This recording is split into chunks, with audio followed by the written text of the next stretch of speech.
pequeno roteiro aqui, mas quero que vocês sabem como são nossos eventos, é sempre um bate-papo super descontraído.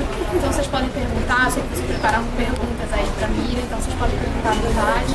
A gente vai seguir um pouquinho aqui o esquema, mas vocês fiquem à vontade pra perguntar, caso surja alguma dúvida.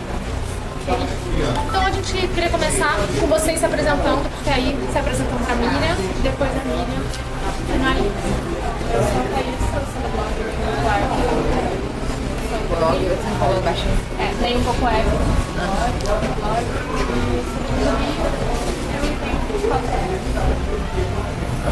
Meu nome é Lígia, eu sou Desbrincando com Livros. Eu divido o blog com meu marido, que ele escreve, ele gosta de ler mais fantasia, livros de menino. De menino, assim, desculpa, seu mal. Eu divido de romance, drama, psicológicos, fica mais dividido assim. 3 anos de blog, só isso, é tudo é isso. Eu sou a Rafa Fustan, muito prazer, sou jornalista. Eu tenho um blog chamado A Menina que Comprava Livros, ela não roubava, ela compra. E sou só eu mesma no blog, eu falo muito de tudo.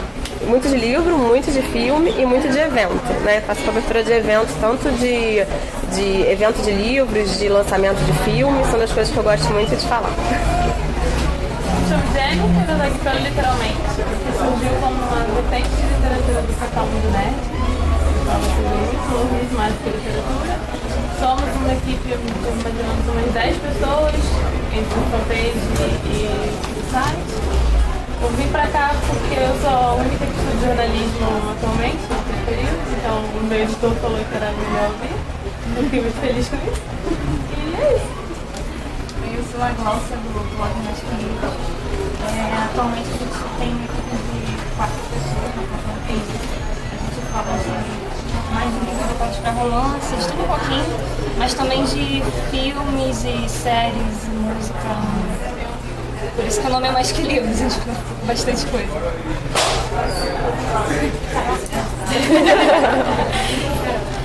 Então, aí Miriam, né?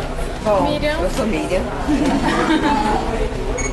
E eu sou apaixonada por livros. Eu queria dizer para vocês assim, o que é a paixão por livro para mim. Os livros foram minha barricada na vida em vários momentos. Barricada, assim, quando você está numa grande luta e os livros são eles que te levam, te sustentam, te levam adiante. Eu era de uma timidez assim mórbida. Uma timidez tão grande que se fosse agora, né, se não fosse o Brasil profundo que eu nasci, lá em Caratinga, Minas Gerais, e fosse o tempo de agora, eu tenho certeza que ia encontrar isso ia ser uma deficiência qualquer, que iam me dar uma plaquinha e um remédio, porque eu tinha horror de ver gente sair de casa, ir para a escola, para mim era um problema. E os livros, então eu me escondi atrás dos livros. Então eu fui lendo, e quanto mais eu lia, mais eu percebia que quando eu falava, mais gente prestava atenção. E eu me sentia mais forte, com mais coisas para dizer. E foi, eu lia por prazer, mas fui percebendo que aquilo também me fortalecia, também me dava musculatura. Depois, quando eu cheguei na adolescência plena ditadura. E a ditadura é uma coisa que vocês não têm ideia do que seja, evidentemente, pela idade que vocês têm. Mas é mais ou menos como se tirasse o ar que a gente respira. De repente a gente não consegue respirar. Assim, é uma coisa tão forte, é difícil pra gente explicar para quem não viveu. É muito forte. É muito pior do que não viver muito. Simplesmente não poder sequer falar tudo bem.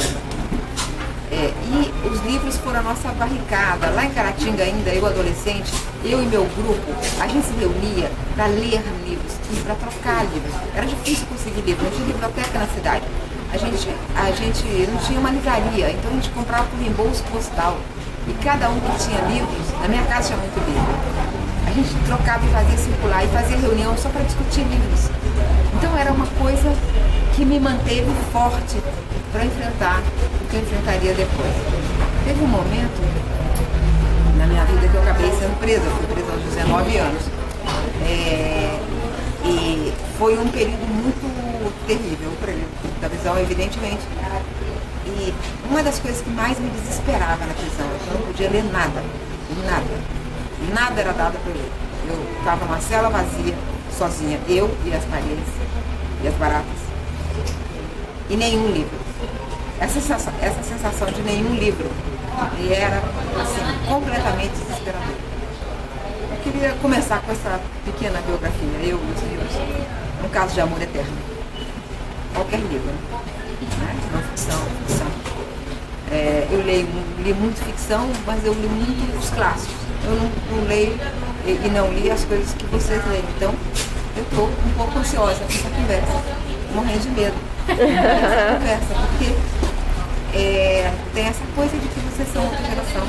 Vocês são mais novos do que os meus filhos. Então, eu não sei bem se eu vou agradar.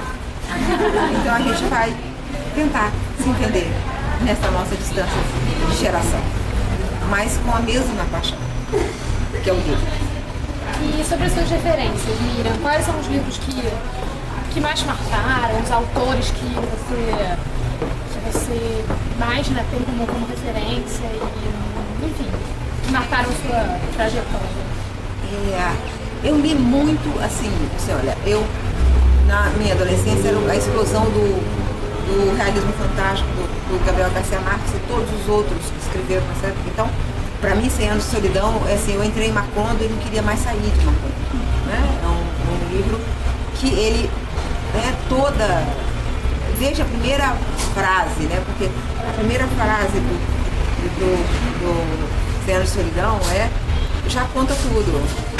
Quando o coronel Aureliano Buendia estava diante do pelotão de fuzilamento, ele se lembrou do tempo que o pai o levou para conhecer o gelo. Então você fala, não, ele já morreu. Quer dizer, ele morreu no primeiro. O que te prende numa leitura assim? É só a música. Né? A música do livro, a música e aquela coisa do encantado. O encantado que o livro tem. Esse é um livro marcante.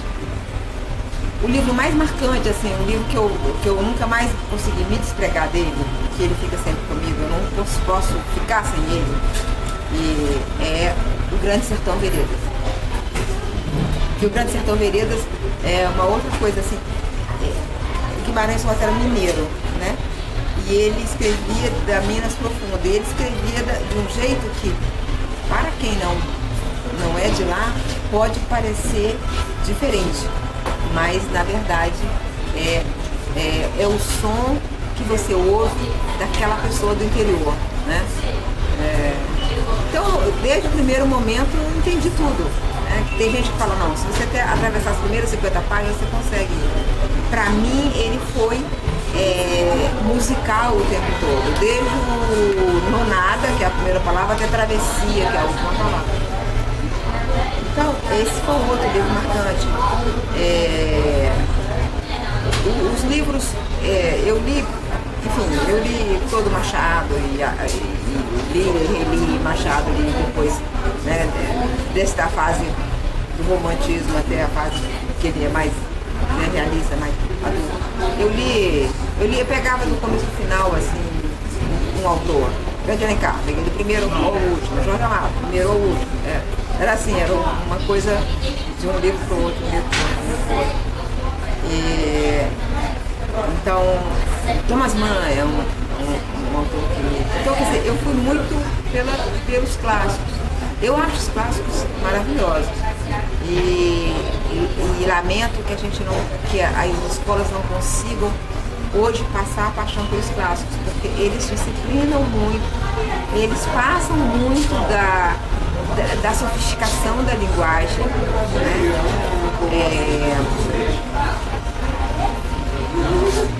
O Thomas Mann, José e seus irmãos, ele começa falando do passado, é um poço muito profundo. E é uma, sabe assim, ele reconta a história da Bíblia de José. Eu fui uma leitora, eu li sempre muita Bíblia. Eu sou filha de pastor presbiteriano. Então, a Bíblia sempre foi lida por mim, assim, primeiro como ensinamento, mas depois também tem poesia muita na Bíblia, né? Por ter coisas assim, tem uma coisa assim, bem Gênesis, e havia trevas sobre a face